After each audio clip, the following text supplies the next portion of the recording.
अजमेर शरीफ की सर पहले राम मंदिर बन गया, उसके ऊपर एक हंगामा रहा बाबरी मस्जिद पे, फिर ज्ञान वापी मस्जिद जो थी उसके बारे में हमने सुना। अब अजमेर शरीफ, बहुत नाम है अजमेर शरीफ का, पाकिस्तान से भी कई बार सुना है लोग जाते हैं। अंबल की मस्जिद के बाद अब अजमेर में ख्वाजा मोइनुद्दीन चिश्ती की दरगाह का मामला कोर्ट में पहुंच गया है। दावा किया गया है कि ख्वाजा की दरगाह शिव मंदिर को तोड़कर बनाई गई है, इसलिए दरगाह का सर्वे कराया जाए। अजमेर की सीनियर डिवीजन कोर्ट ने यह पिटीशन मंजूर कर ली है और कल ही दरगाह कमेटी के अलावा केंद्र सरकार और एएसआई को नोटिस जारी करके जवाब मांगा गया है। तुमने इस हिंदू को जगा दिया है, अब ये तुमसे हर वो चीज छीनेगा जो तुमने 1000 साल में या 1100 साल में 1200 साल में बनाई है, और तुमसे 1100-1200 साल का बदला लेगा और तुम कुछ नहीं कर पाओगे। तो जिस तरह से इजराइल क्लेम करता है कि यरूशलेम पे जो अल अक्सा मस्जिद है, बाकी उस प्रकार के और जो एरियाज हैं इस्लामिक इंफ्रास्ट्रक्चर, वो यहूदियों की जमीन पे बना है, और जो इजरायली तरीका है कि सीधे गोलीबारी कर दो, सीधे घुस जाओ, गोलीबारी, गोलियों से भून के रख दो, लाशें बिछा दो, ये तरीका वहां यहूदी तो कितने जरा से, यहूदियों की संख्या देखो, और यहाँ पे देखो 100 करोड़ से ज्यादा यहाँ पर हिंदू हैं। फिर भी इसके बाद यहाँ पर हिंदुओं का कहना है कि भाई कोर्ट कचहरी के जरिए से हम जो है वो फैसला को मान्य करेंगे, जो कोर्ट कह देगा हम उसको मान लेंगे, कोर्ट कचहरी में मुद्दा जाना चाहिए, यही टॉपिक है। कभी भी कोई हिंदू ऑफिशियली ये नहीं बोलेगा कि नहीं हमको यहाँ पर मंदिर हम बना के रहेंगे। हर व्यक्ति ये कहता है कि नहीं, कोर्ट में इसकी जांच होनी चाहिए, जांच में सच निकल आती। शुक्र मनाना चाहिए, ये शराफत है यहाँ के बहुसंख्यक समाज की कि वो अभी भी इतनी संख्या होने के बाद भी कोर्ट कचहरी का रास्ता अपना रहा है, ना कि इजराइल वाला तरीका अपना रहा है। अजमेर शरीफ की सर पहले राम मंदिर बन गया, उसके ऊपर एक हंगामा रहा बाबरी मस्जिद पे, फिर ज्ञान वापी मस्जिद जो थी उसके बारे में हमने सुना। अब अजमेर शरीफ, बहुत नाम है अजमेर शरीफ का, पाकिस्तान से भी कई बार सुना है लोग जाते हैं।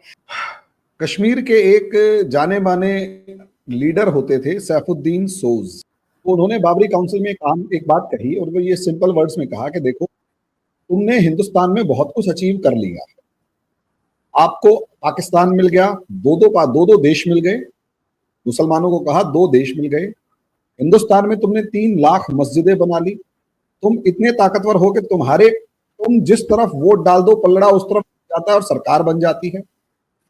तुमने 40,000 मंदिरों के ऊपर मस्जिदें बना रखी और हिंदू कुछ नहीं बोल रहा, और इसको मैं कह रहा हूं कि इसे छोड़ दो, और ये 3 मंदिर मांग रहे, 3 मंदिर दे दो। उसके बाद मुझे ऐसा लगता है कि हिंदू को जगाने का आरएसएस का जो एजेंडा है वो खत्म हो जाएगा, और उसके बाद हिंदू कभी बोलेगा नहीं। हिंदू को जगा दिया है, बात है 1990-91 की, कि पायदान के चक्कर में तुमने इस हिंदू को जगा दिया है, अब ये तुमसे हर वो चीज छीनेगा जो तुमने 1000 साल में या 1100 साल में 1200 साल में बनाई है, और तुमसे 1100-1200 साल का बदला लेगा और तुम कुछ नहीं कर पाओगे। अंबल की मस्जिद के बाद अब अजमेर में ख्वाजा मोइनुद्दीन चिश्ती की दरगाह का मामला कोर्ट में पहुंच गया है। दावा किया गया है कि ख्वाजा की दरगाह शिव मंदिर को तोड़कर बनाई गई है, इसलिए दरगाह का सर्वे कराया जाए। अजमेर की सीनियर डिवीजन कोर्ट ने यह पिटीशन मंजूर कर ली है और कल ही दरगाह कमेटी के अलावा केंद्र सरकार और एएसआई को नोटिस जारी करके जवाब मांगा गया है। लेकर विवाद खड़ा किया जा रहा है, ये देश के लिए अच्छा नहीं है। हमने बड़े बड़े दौर देखे यहाँ के, और अल्हम्दुलिल्लाह कुछ नहीं हुआ। पिछले 3 साल से ये बयानबाजी तो कर ही रहा है, हर जगह इन्हें जो है शिवलिंग और मंदिर नजर आता है, सदियों पुरानी मस्जिदों पे ये लोग इस तरह की हरकतें कर रहे हैं, लेकिन ये चीजें देश हित में नहीं है। कभी मथुरा, कभी काशी, कभी बाबरी मस्जिद के फैसला आने के बाद जबकि हमने कड़वा खूब पिया था और मान लिया था देश हित में, ये सोच रहे थे कि अब कुछ नहीं होगा, को जो है नोटिस भेजा है। 20 दिसंबर को इनकी तारीख है। एक ASI archaeological survey of India, Dargah archaeological survey of India में तो आती नहीं है, मिनिस्ट्री फॉर माइनॉरिटीज़ में आती है, और मिनिस्ट्री ऑफ माइनॉरिटीज़ में दरगाह कमेटी आती है। तो इन तीनों को नोटिस सर्व किया। लेकिन सीनियर एडवोकेट हरिशंकर जैन ने दावा किया कि अजमेर में दरगाह से पहले मंदिर था और अदालत में ये बात साबित हो जाएगी। हरिशंकर जैन ने कहा कि जब मोहम्मद गौरी ने भारत पर हमला किया था, ये सोकाल में शरीफ बनाएंगे, तो कोई मस्जिद नहीं है, नीचे मंदिर है, और साबित हो जाएगा, ये साबित हो जाएगा। हरिशंकर जैन और विष्णु जैन काशी में ज्ञानवापी का केस लड़ रहे हैं। हरिशंकर जैन ने ही मध्य प्रदेश के धार में भोजशाला का केस लड़ा। विष्णु शंकर जैन ही संभल में जामा मस्जिद का केस भी लड़ रहे हैं। आज हरिशंकर जैन ने कहा उन्होंने ऐसी 7-8 मस्जिदों की फाइलें तैयार कर रखी हैं। तो अगर हिंदुओं का मक्का मदीना की तरह काशी मथुरा और अयोध्या हैं, तो अगर दे भी दिया जाए तो भाईचारे का एग्जाम्पल होगा।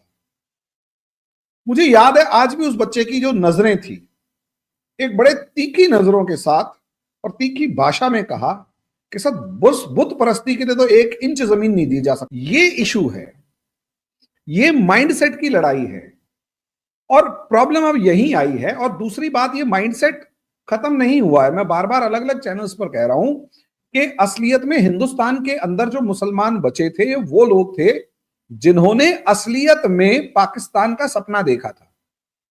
पाकिस्तान का सपना लाहौर, कराची, इस्लामाबाद, पेशावर, रावलपिंडी, मुल्तान में नहीं देखा गया। मांगे थे 3 मंदिर। पाकिस्तान का सपना ढाका में नहीं देखा गया था, काशी, मथुरा।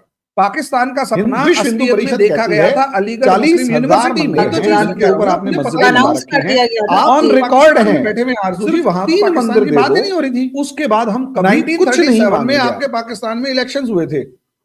उन 37 के इलेक्शंस को अगर आप उठाकर देखेंगे तो पाकिस्तान मुस्लिम लीग को 1 वोट नहीं मिलता था वहां पे।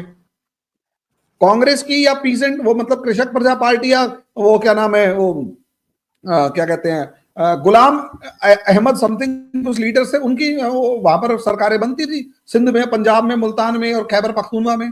कि इन मुसलमानों ने, इंडिया में जो रहने वाले मुसलमान हैं, जब देखा कि अंग्रेजों ने इनके साथ धोखा कर दिया तो अब इन्होंने अपनी पलटी मारी। पलटी मार के नेहरू और गांधी को पटाया, और नेहरू और गांधी को ज्यादा इमोशनल हो गए।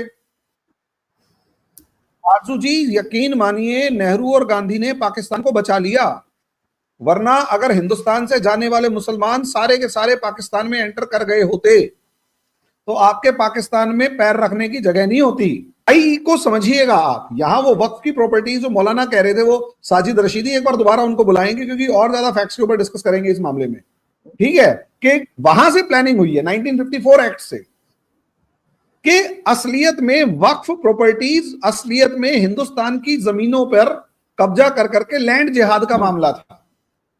हमारे मंदिरों से लेकर हर जगहों पर कब्जा कर लिया गया। तो वोट नहीं देंगे, हम बीजेपी को वोट नहीं देंगे, तो बीजेपी कहती है अब हमें तुम्हारे वोट चाहिए भी नहीं।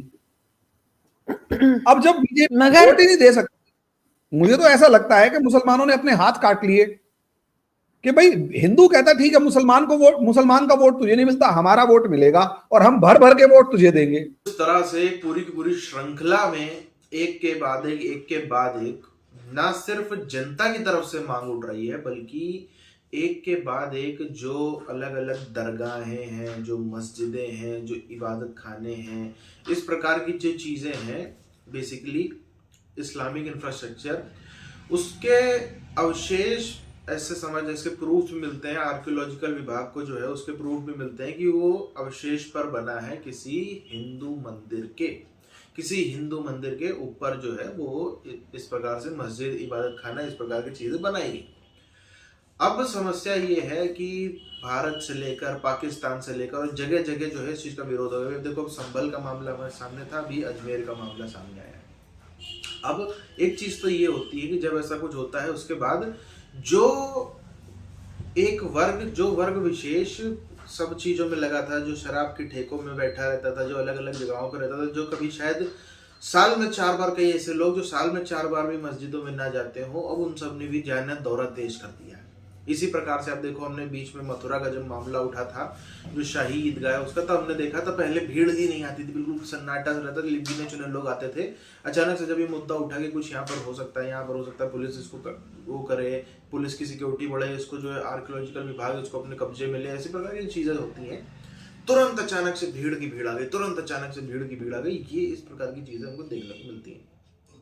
अब जिस प्रकार से आपने देखा अयोध्या का पूरा मामला सामने आया, और उधर जो मथुरा जो काशी का मुद्दा था वहां पर भी वो मामला कोर्ट पे चल रहा है। एक तो यहाँ पर अभी भी चीज को समझना चाहिए कि अगर ये कोई इस्लामिक कंट्री होता और फॉर एग्जांपल चर्च बना होता किसी मस्जिद के ऊपर, तो शायद भीड़ अब तक फैसला कर चुकी होती। लेकिन ये देश के बहुसंख्यक समाज की एक तरीके से ईमानदारी है, उसके एक तरीके से आप देखो एहसान मानना चाहिए, बल्कि कि कोर्ट के जरिए से, पुलिस प्रशासन के जरिए से ही सब चीजों का सलूशन निकालने के लिए अभी भी समाज तत्पर है।